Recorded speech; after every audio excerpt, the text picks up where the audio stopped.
అధ్యక్ష పదే పదే ఈ ప్రభుత్వం వచ్చిందో రాలేదో దివాలా తీసింది ఈ ప్రభుత్వం దగ్గర చెల్లిగవ్వలేదు ఈ ప్రభుత్వం ఎట్లా నడుపుతారు ఆ పథకం ఎట్లా చేస్తారు ఈ పథకం ఎట్లా అమలు చేస్తారు మీ దగ్గర నగదేడు ఉంది వాళ్ళ ఆలోచన ఎట్లుందంటే అట్లా జరిగితే బాగుండు వీళ్ళు దివాలా తీస్తే బాగుండు ప్రజలకు ఏం అందకపోతే బాగుండు ప్రజలు ఇబ్బందులలో ఉంటే బాగుండు అని ఉట్టి మీద పిల్లి శాపనార్థాలు పెట్టినట్టే ఉంది అధ్యక్ష పిల్లి శాపనార్థాలకు ఉట్టి దిగిపడుతుందా అధ్యక్ష అట్లనే 9.5 సంవత్సరాల అధికారంలో ఉన్న మీరు కనీసము 100 రోజులు కాకముందే రోజు పొద్దున్న లేస్తే ఈ శాపనార్థాలు ఏంది అధ్యక్ష నేను మీకు గుర్తు చేయదలుచుకున్న అధ్యక్ష వాళ్ళు అధికారంలో ఉన్నప్పుడు గత ప్రభుత్వ ఉద్యోగులు ఇక్కడ ఉన్నారు బయట కూడా ఉన్నారు ఈ ప్రభుత్వ ఉద్యోగులకు గత ప్రభుత్వాలు ఎన్ని ఉన్నా 1 తారీఖు నాడు జీతాలు రిటైర్ అయిన ఉద్యోగులకు పెన్షన్లు ఇచ్చేది అధ్యక్ష కానీ గత ప్రభుత్వం 25 తారీఖు వరకు విడతల వారీగా ప్రభుత్వ ఉద్యోగులకే జీత భత్యాలు ఇవ్వలేనంత పరిస్థితి ఆర్థిక సంక్షోభాన్ని కల్పించి మొత్తం రాష్ట్రాన్ని దివాలా తీపిచ్చి ఈ రాష్ట్రంలో ఉద్యోగస్తులకు జీత భత్యాలు ఇవ్వని పరిస్థితులు కల్పించి ఆ స్థితిలో రాష్ట్రాన్ని మాకు అప్పచెప్తే కష్టపడి ఆలోచన చేసి విధి విధానాలను సవరించుకొని మా ఆర్థిక మంత్రి మా ఉప ముఖ్యమంత్రి బట్టి విక్రమార్క గారు కష్టపడి మొదటి నెల 4 తారీఖు లోపలనే జీత భత్యాలు ప్రభుత్వ ఉద్యోగుల ఖాతాలు వేసినాం ఈసారి మొదటి తారీఖు నాడు ఈ రాష్ట్ర అభివృద్ధి కోసం అభ్యున్నతి కోసం నిరంతరం పనిచేస్తున్న ఉద్యోగస్తులకు మొదటి తారీఖు నాడు జీత భత్యాలు వాళ్ళ ఖాతాలో వేసినాం మీరు వారి క్లారిఫికేషన్లో మాట్లాడొచ్చు అధ్యక్ష వారు ఏదైనా ఉంటే సో మేము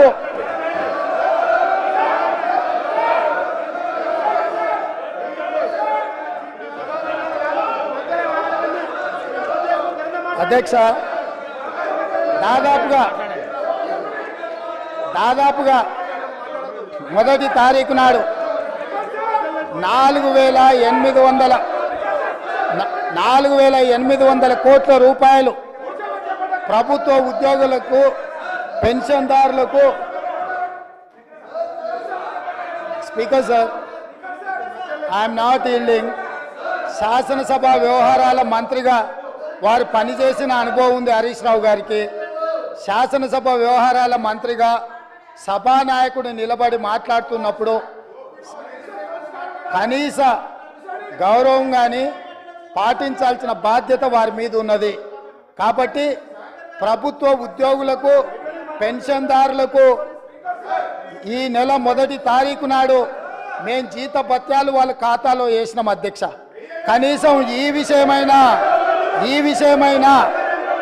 విషయమైనా వారు అభినందిస్తారేమని మేము ఆలోచన చేసినాం అధ్యక్ష అయినా వాళ్ళకి మనసు రాలేదు అధ్యక్ష ఎందుకంటే ప్రజాస్వామిక పరిపాలననే వాళ్ళకి నచ్చదు కాబట్టి వాళ్లకు అభినందించాలన్న ఆలోచననే రాలేదు అధ్యక్ష అదేవిధంగా పదే రైతు బంధు గురించి రైతు బంధు పడలేదని రైతులను నిజంగానే వీళ్ళు రాజులను చేసినట్టుగా ఇట్లాంటి మాటలతో ఇంకా భ్రమలు పెట్టాలనే ప్రయత్నం చేస్తారు అధ్యక్ష ఈరోజు నేను మీకు గుర్తు చేయదలుచుకున్నా అధ్యక్ష మీ ద్వారా వాళ్ళకు కూడా గుర్తు చేయదలుచుకున్నా ఆర్థిక మంత్రి అక్కడనే ఉన్నాడు లెక్కలు ఇక్కడనే ఉన్నాయి ఈ లెక్కలన్నీ నేను చెప్తాను కాదంటే వారి అవకాశం వచ్చినప్పుడు మీ అనుమతితో వారు మాట్లాడమన్నారు అధ్యక్ష రైతు బంధు ఇంకా వేయలేదు ఎక్కడ పోయింది ప్రభుత్వం అని చెప్పిండ్రు కదా పదే మాట్లాడుతున్నారు అధ్యక్ష 2018-19 యాసంగి రైతు బంధు 20-10-2018 నాడు మొదలుపెట్టి 30-3-2019 5 నెలలు పట్టింది అధ్యక్ష 2018-19లో యాసంగి పంట రైతు బంధు డిసెంబర్ 10వ నెలల మొదలు పెడితే 19లో మార్చి 30 తారీఖు వరకు వేసింది అధ్యక్ష 5 నెలలు పట్టింది వాళ్ళకు 2018-19లో రైతు బంధు వేయడానికి వస్తున్న ఎలక్షన్ ఇయరే కాదు ఆ తర్వాత సంవత్సరాలు కూడా ఉన్నాయి తొందర ఎందుకు 19-20లో యాసంగి 28-1-2020 నాడు మొదలుపెట్టి 23-10-2020 9 నెలలు పట్టింది అధ్యక్ష. ఒక్క యాసంగి పంటకు రైతు బంద్ వేయడానికి 9 నెలలు ఆనాటి ప్రభుత్వం తీసుకున్నది అధ్యక్ష. వీళ్ళ చరిత్ర ఇక మీ కరోనా వచ్చిందో మీ కర్మ కాలిందో నేనేం చెప్తా కానీ 2020-21 అధ్యక్ష 25/12/2020 నాడు మొదలుపెట్టి 22/4/2021 4 నెలలు పట్టింది అధ్యక్ష. 2020-21 సంవత్సరంలో యాసంగి పంట 2022-23 అధ్యక్ష 21/12/2022 నాడు మొదలుపెట్టి 10/4/2023 4 నెలలు పట్టింది అధ్యక్ష. ఒకసారి అడుగుతున్నాం ఎన్నికలు అంటుండ్రు, రెండోసారి అడుగుతున్నాం కరోనా అంటుండ్రు,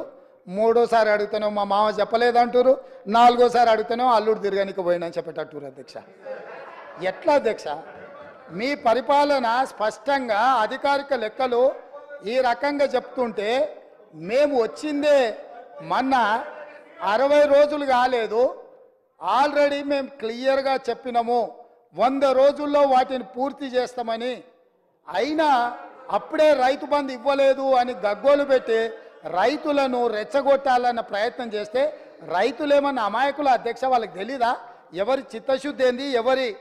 ఎవరి ఆలోచన ఏంది, ఎవరు ఏం చేస్తుండ్రో, ఎవరు ఏ రకంగా వ్యవహరిస్తుండ్రో తెలీదా అధ్యక్ష? అదేవిధంగా అధ్యక్ష